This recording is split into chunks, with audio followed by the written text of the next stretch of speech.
একটা মেঘলা দিন। আমি আর আমার ছেলে রেদওয়ান বের হয়ে পড়ি কমলগঞ্জের মাধবপুর লেকের পথে।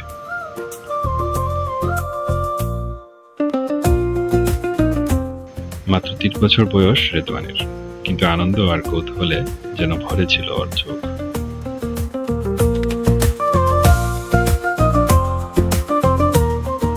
চা বাগানে ঘেরা সবুজ টিলার মধ্যে লুকিয়ে থাকা এক নিঃশব্দ সৌন্দর্যের নাম মাধবপুর লেক।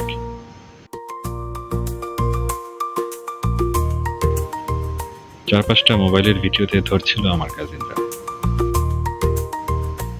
তখনই পরিচয় হয় এক বাঁশিওয়ালার সঙ্গে।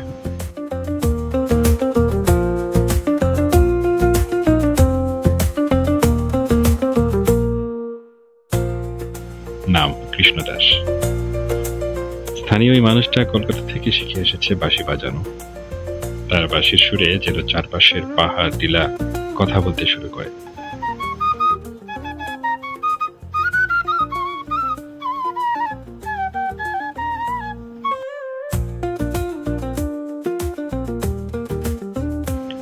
সে আমাদের নিয়ে গেল টিলার উপর। আমার ছেলে তো দারুণ খুশি, উঠে গেল, আবার নেমেও এলো টিলার বুকে দৌড়ে।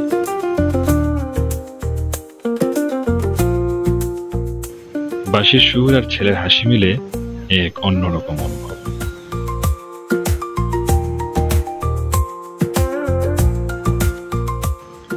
মাধবপুরে কাটানো এই ক্ষণিকের ভ্রমণ আমাদের স্মৃতিতে থেকে যাবে বহুদিন।